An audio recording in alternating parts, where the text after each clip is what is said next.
The homeowner association secretly sold 1,500 acres of private land right next to my lakefront cabin. Land I had been improving for 5 years straight. That morning, I opened my door to find Karen, the homeowner association president, standing there waving some fake paper with a red seal, smirking, "You lost, old man." But she did not know I had secretly recorded their homeowner association meeting the night before through a small listening device. They thought I would give up. Big mistake. I studied the homeowner association bylaws, found a loophole, and exactly 1 week later, Karen's entire neighborhood belonged to me legally with all the paperwork.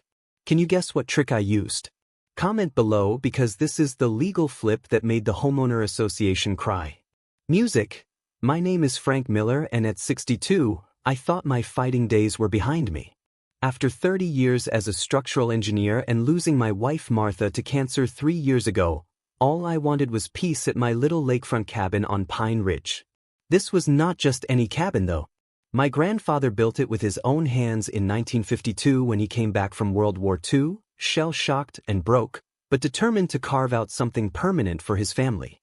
My father expanded it in the 1970s, adding the wraparound porch where Martha and I used to drink coffee every morning, watching the sun paint the lake gold. 3 generations of Millers had called this place home, and I had planned to keep it that way until my dying day. The 1,500 acres of undeveloped land stretching from my property line to the old hiking trail had become my unofficial project over the past 5 years. Martha had always dreamed of turning that wild space into something beautiful. A memorial garden, maybe with sunflowers facing the lake because she said they looked like they were smiling. After she passed, I could not bear to let her dream die with her. Every weekend, I would walk that land, clearing trash left by teenagers, planting native flowers, and cutting rough trails for the few neighbors who liked to walk their dogs. It was not officially mine, but it felt like family land, an extension of everything the Miller name had built here. The county had it listed as conservation land, Class B, since 1987, which I figured meant it was protected from development. Shows how much I knew about local politics. That Tuesday morning in September started like any other. My golden retriever, who was about as fierce as a teddy bear, despite weighing 80 pounds, was barking at something outside. I shuffled to the front door in my slippers, expecting to see a raccoon or maybe Mrs. Henderson from next door trying to peek over my fence again. Instead, there was a bright yellow sign hammered right into the middle of my 1,500 acres. Land sold. Contact Pinnacle Development. My coffee mug slipped from my hand and shattered on the porch steps. 5 years of work, 5 years of keeping Martha's dream alive, and some corporation had just bought it out from under me. The worst part was I had heard them planning this exact move the night before. See, my neighbor Jim Peterson had been having a running battle with the homeowner association over his dogs barking. They had fined him so many times that he had gotten paranoid, convinced they were spying on him. Last month, he had installed one of those tiny listening devices near the community center where the homeowner association held their meetings just to see if they were plotting against him. Jim was right to be paranoid, but for the wrong reasons.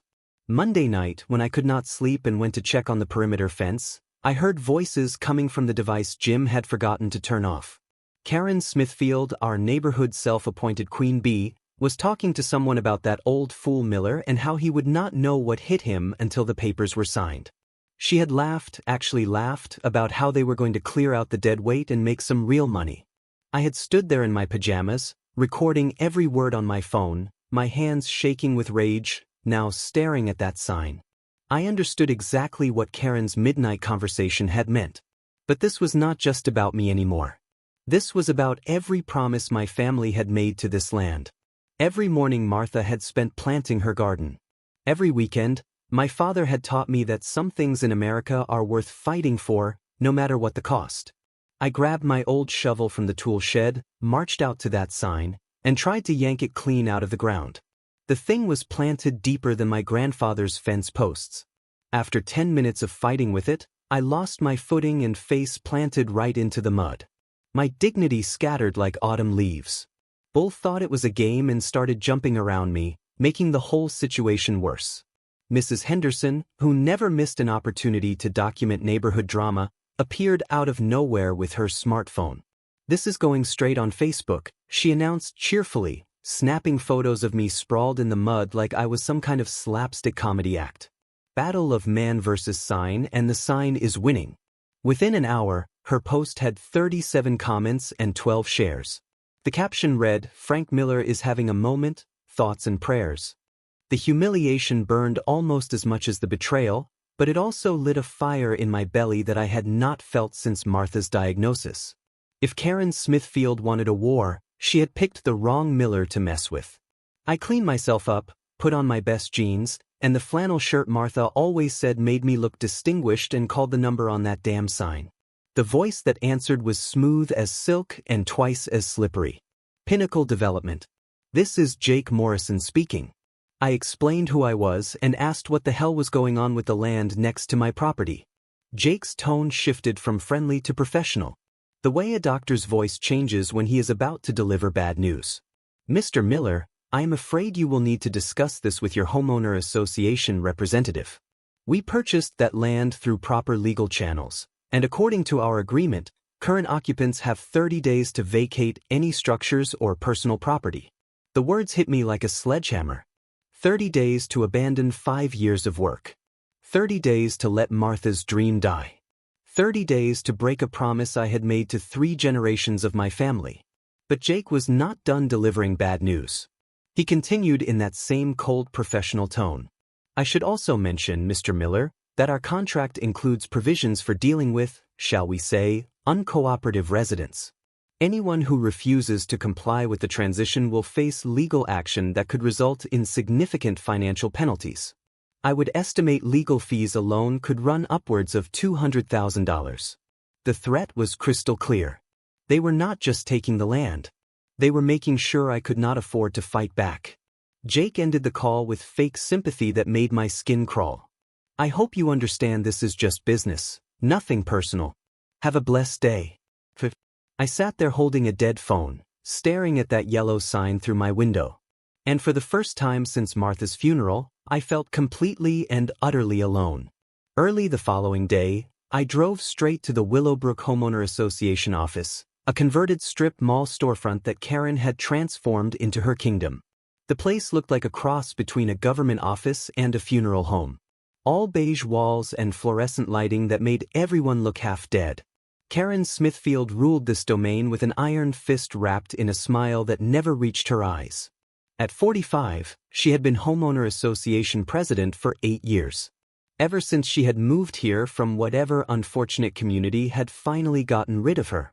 What most people did not know was that Karen had been ousted from her previous homeowner association in a resident revolt, accused of financial mismanagement and abuse of power. That experience had taught her to never let her guard down again, to crush any opposition before it could organize. In her mind, every challenge to her authority was a threat to her very existence. Karen's office was a shrine to petty tyranny. The walls were covered with laminated copies of homeowner association violations, before and after photos of compliance successes, and a giant poster listing all 247 current neighborhood regulations. She had even created a color-coded map showing which houses had been fined in the past year, like some kind of military campaign chart. Her desk was positioned to face the door, ensuring that anyone who entered felt like they were being called to the principal's office. Behind her sat 2 filing cabinets labeled active violations and pending enforcement actions, both overflowing with manila folders. This was not just about maintaining property values anymore. This was about control, pure and simple. Karen's inner circle consisted of Margaret Maggie Chen, the Homeowner Association secretary, and Bob Davidson, the treasurer.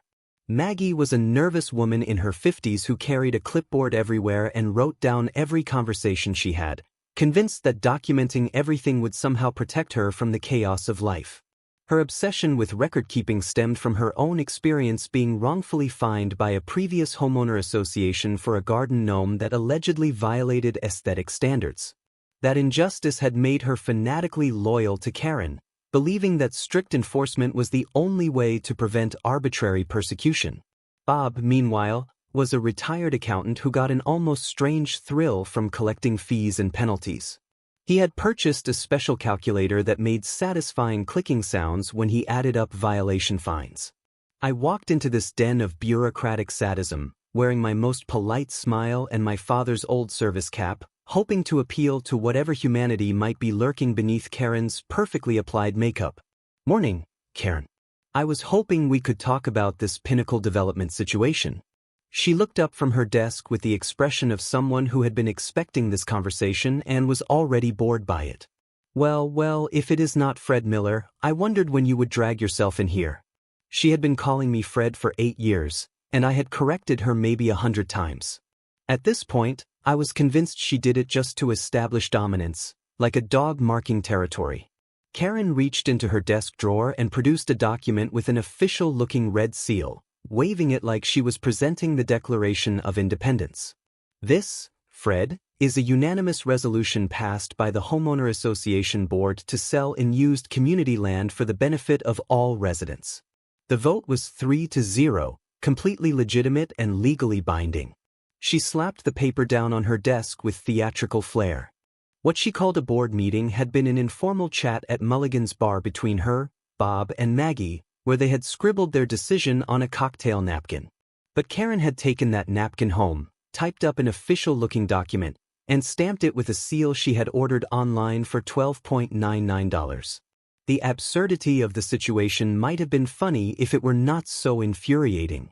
Bob sat in the corner, literally counting money from a canvas bag labeled violation fees, making soft clicking sounds with each bill. Every few seconds, he would pause to write numbers in a ledger, his face glowing with the satisfaction of a man who had found his calling in life. Maggie scribbled frantically on her clipboard, documenting our conversation in real time like she was a court reporter. When I asked to see the proper notification procedures for land sales, she consulted a 3-ring binder thicker than a phone book and read me a passage about community asset management protocols that she had memorized. "Now, Fred," Karen continued, deliberately emphasizing the wrong name. "I know this might be hard for someone your age to understand, but times change. That land had been sitting there unused for years, serving no productive purpose whatsoever." I started to protest that I had been maintaining it, but she cut me off with a wave of her manicured hand. "Trespassing on community property does not constitute legitimate use, Fred. In fact, according to Bylaw 15.37, unauthorized improvement of community assets is itself a violation subject to penalties." She pulled out another laminated sheet and began reading in the monotone voice of someone who had recited this speech many times before. The meeting deteriorated from there. Karen informed me that not only was I trespassing, but I owed the Homeowner Association $500 in unauthorized land use fees for the past 5 years of maintenance work. She also demanded that I cease all interference with Pinnacle Development's transition process and sign a waiver acknowledging that any future complaints would be considered harassment. Bob licked his lips when she mentioned the $500 fine, already calculating how that money would affect his quarterly reports. Maggie wrote down every word I said, occasionally asking me to spell things like my own last name. As I left that office, Karen called after me with mock sweetness. "Oh, and Fred, you have until Friday to pay those fees or we will be forced to take additional enforcement action. Have a blessed day." The whole experience felt like being mugged by a church committee. But as I walked back to my truck, I realized something important. Karen's performance had been too polished, too rehearsed. She had been expecting this confrontation, which meant she knew exactly how illegal her land sale was. You think Karen had already won? Not even close. This was just the warm-up act. I was about to discover a secret the Homeowner Association had been hiding for 15 years. A legal loophole that could flip this entire game and turn me from victim into the master of the whole neighborhood. Later, as I sat on the porch, my phone rang at exactly 9 o'clock. The voice on the other end was smooth, professional, and cold enough to freeze hell over. "Mr. Miller, this is Jake Morrison from Pinnacle Development. We need to meet tomorrow morning. This is not a request." There was something in his tone that made my skin crawl.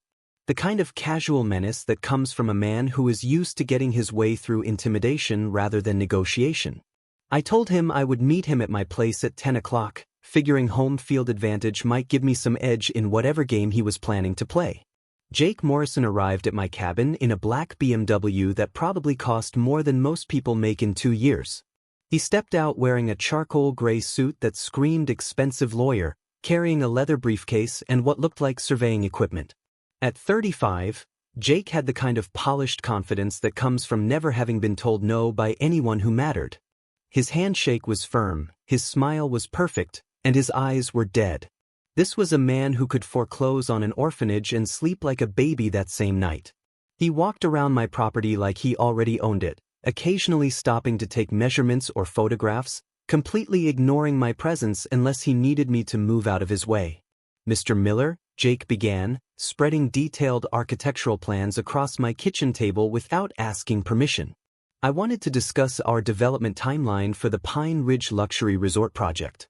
The plans showed a massive complex with 200 guest rooms, 3 restaurants, a spa, and a marina that would require demolishing half the natural shoreline. My 1,500 acres of conservation land would become the resort's main recreational area, complete with a golf course, tennis courts, and something called a glamping village for tourists who wanted to pretend they were camping while enjoying room service. The whole project was an environmental nightmare wrapped in a marketing brochure. Jake's tone became even more businesslike as he explained the situation. "Pinnacle purchased this land from your homeowner association at what I would call a very friendly price of $2.8 million. Market value would typically run around $4.2 million, but we have excellent relationships with local governance organizations." The way he said friendly price made it clear that someone had gotten paid under the table. And the way he emphasized governance organizations suggested this corruption went higher than just Karen's little fiefdom. Now, according to the agreement, I had 21 days to remove personal property and cease all unauthorized activities or face costly legal action. Jake arrived to measure the land, but I turned it into a game. While watering my flowers, the wind carried spray onto his expensive suit. Bull, my dog, jumped on him with muddy paws, leaving his $1,000 suit in ruins. When Jake asked for directions, I sent him down the logging trail 3 times, his BMW collecting every pothole and mud puddle along the way. By the time he escaped, he looked like he had survived a disaster. Jake then presented an offer. Pinnacle would let me stay if I signed a liability waiver and paid $1,200 a month in land use fees. They would even let me keep my dog.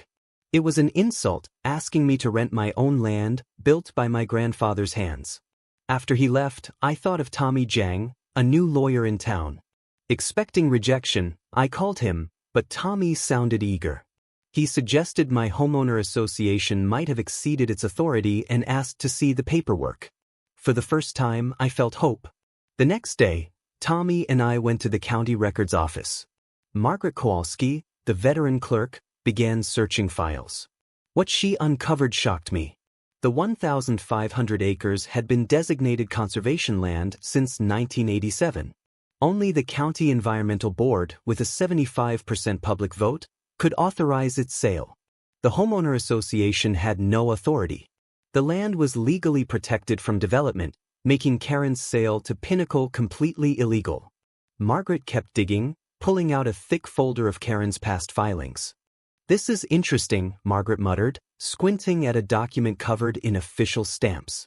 "Your homeowner association president applied for land transfer last month, claiming to represent the County Environmental Board. The signature says John Smith instead of John Smith, who is the actual board chairman. She also used a blue ballpoint pen instead of the required black ink for official documents." Margaret looked up at us with the expression of someone who had caught a shoplifter red-handed. "Folks, this is about as amateur as document forgery gets." She could not even spell the man's name correctly. Tommy was furiously taking notes, his excitement building with each revelation. "Mr. Miller, there is more. I found financial records showing that Karen has been collecting something called public land maintenance fees from every household in your neighborhood for the past 15 years. $50 per month from 47 families adds up to about $423,000 total." He paused, checking his calculations twice. "The problem is, none of this money appears in the official homeowner association financial statements. It is like it just vanished into thin air." The implications were staggering. Karen had not just exceeded her authority. She had been running a systematic embezzlement scheme for over a decade. Margaret continued digging through the archives, her professional curiosity fully engaged. Now, here is something else that might interest you, gentlemen. The original homeowner association bylaws from 1995 contain a clause that nobody seems to remember. She pulled out a yellow document and read aloud. If the board of directors violates state law regarding real estate transactions, all homeowner association assets and management authority shall be transferred to the first legitimate complainant who files a formal challenge. Tommy and I looked at each other in amazement. The homeowner association's founding documents contain the key to their destruction. As we prepared to leave the records office, I found myself doubting whether Tommy was really up for this fight. Son, I need to ask you something and I want an honest answer. This is your first real case, is it not? Tommy's face flushed red, and he stared down at his shoes for a long moment before answering. Yes, sir, it is. I passed the bar exam 6 months ago, and you are my first actual client. I know that probably does not inspire much confidence, but Mr. Miller, I have studied these laws for 3 years straight. I know them backwards and forwards. And what Karen Smithfield has done is so blatantly illegal that even a first-year law student could win this case. Tommy's honesty touched something deep in my chest. Here was a young man willing to take on a David versus Goliath fight just because it was the right thing to do. You know what, Tommy, sometimes the best person for the job is someone who does not know they cannot win. My father used to say that young soldiers fight harder because they have not learned to be afraid yet. I put my hand on his shoulder and felt him straighten up with renewed confidence. Besides, son, we have got the truth on our side, and that has got to count for something. Our research strategy was straightforward. File a lawsuit against the homeowner association for illegal land sales. Demand a complete financial audit of Karen's mysterious maintenance fees, and invoke the 1995 bylaw that would transfer all homeowner association authority to me as the first legitimate complainant. It was ambitious, maybe even crazy, but the legal foundation was solid. Karen had been so confident in her little kingdom that she had gotten sloppy, leaving a paper trail that led straight to multiple felony charges. As we walked back to Tommy's car, Margaret called out from the office doorway. "Oh, gentlemen, there is one more thing you should know. Karen Smithfield also registered a private company called Smithfield Properties last year, listing herself as the sole owner and operator. According to these filings, the company's stated purpose is real estate asset management for homeowner associations. I would be very curious to know where that company has been getting its inventory." Tommy filed our emergency lawsuit at the county courthouse on a rainy Thursday morning, charging the homeowner association with 4 serious crimes: illegal sale of conservation land, embezzlement of maintenance fees, forging government signatures, and establishing a shell company for money laundering. I served as the primary witness armed with 5 years of documentation proving my care and maintenance of the disputed property. Walking into that courthouse felt like stepping onto a battlefield where the weapons were legal briefs instead of bullets. But the stakes were just as high. Everything my family had built over 3 generations was riding on a 28-year-old lawyer's ability to outmaneuver some of the most expensive legal talent money could buy. Karen's response was swift and vicious. Within 48 hours, she had hired Mason & Associates, the largest law firm in the Tri-County area with hourly rates that started at $800 and went up from there. Their office occupied an entire floor of the tallest building in town, complete with marble lobbies, leather furniture, and the kind of intimidating atmosphere designed to make small town clients feel like insects. Karen also launched a counter-suit against me, claiming property damage, defamation of character, and something called intentional infliction of emotional distress following spousal bereavement. The last charge was particularly cruel, suggesting that my grief over Martha's death had made me mentally unstable and prone to irrational behavior. But Karen's legal strategy was only half the battle. She also decided to wage a public relations war, organizing what she grandly called a community protection press conference in her front yard. Karen planned a rally to showcase support, but only Bob, Maggie, her brother Rick, and a stray dog showed up.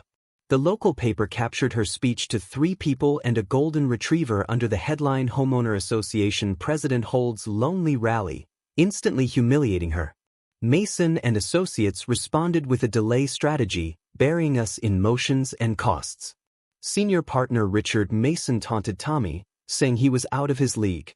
While Tommy fought in court, I investigated Karen's finances. She had been buying distressed homes for cheap, then flipping them to Pinnacle for triple the price, making nearly $480,000 in 2 years while families were displaced. Detective Ray Morales, a retired officer and veteran, offered to help. He uncovered Karen's 2018 arrest in North Carolina for insurance fraud. The charges were dropped in exchange for her leaving the state, showing her pattern of exploiting authority for gain. The toughest moment came in court when Mason's lawyers grilled me about Martha's illness, suggesting my defense of the land was unresolved grief. Tears streamed down as I explained it was love, not madness, and even the judge seemed unsettled. Meanwhile, Tommy grew weary under the endless filings, doubting he could match their resources. I nearly told him to walk away, but my father's words reminded me to fight for what mattered. Then one night, Tommy called breathless with discovery. Margaret had unearthed records showing Karen was not just selling my conservation land. She was secretly negotiating to sell all 47 houses in the neighborhood. Her plan was bigger than anyone imagined, and the scale of homeowner association corruption reached far beyond my battle. Karen had exploited a loophole in the 1995 homeowner association bylaws, expanding the designated community area to include all 47 residential lots without consent. She secretly arranged a master deal worth $18 million with Pinnacle to demolish every home and build a mega resort. Her greed reached absurd levels when she miswrote her own address, accidentally selling her neighbor Mrs. Patterson's house instead of her own. On the 7th day, the emergency hearing began. Judge Williams, a veteran of civil cases, prepared for what he called the most egregious abuse of homeowner association authority in decades. Karen arrived with 4 lawyers from Mason and Associates. Tommy and I looked like David versus Goliath, armed only with documents and Wisconsin state law, Article 47.3. This statute transferred all homeowner association authority to the first complainant in cases of severe violations. After carefully reviewing the evidence, Judge Williams ruled in our favor, declaring me the new manager of Willowbrook Homeowner Association with authority over all 47 properties. The courtroom erupted in tension as the bailiff handed me the homeowner association keys. Karen's face turned white, then red, then nearly purple. She screamed that it was impossible, insisting she had been president for 8 years. The judge calmly told her she was now just resident number 47, subject to my rules. Ray then delivered the knockout blow. He played a recording of Karen bragging about conning the community for years and expecting a $2 million bonus from Pinnacle. The judge's expression hardened as Karen's fraud and conspiracy were laid bare. In desperation, Karen lunged for the homeowner association keys, only to be dragged out while Bob and Maggie fled the courtroom, abandoning her completely. Judge Williams ruled that Karen's Pinnacle contract was void since she had no legal authority to sign on behalf of the community. Her empire of manipulation collapsed like a house of cards. Walking out with the homeowner association keys, I felt my grandfather would have been proud. Neighbors and reporters crowded the courthouse steps. Mrs. Henderson streamed live, announcing, "David beats Goliath in Pine Ridge." For the first time in months, I felt the satisfaction of fighting for what is right and winning. My first day as homeowner association president began at 8 in the morning. I entered Karen's office with my box of supplies and replaced her wall of shame with a simple sign, "Common sense rules. Be kind. Keep your property maintained. Mind your business." It was like opening windows after years of suffocation. That evening, the community meeting drew all 47 families, the largest turnout in history. Karen sat in the back row wearing sunglasses, while Bob and Maggie were nowhere to be seen. From the podium, I announced the first change: homeowner association fees reduced from $200 to $50. Applause filled the room. Then I added, except for Karen Smithfield, who will continue paying $200 plus $300 monthly for administrative misconduct recovery fees. The cheers grew louder, punctuated by laughter. Finally, I addressed Karen directly.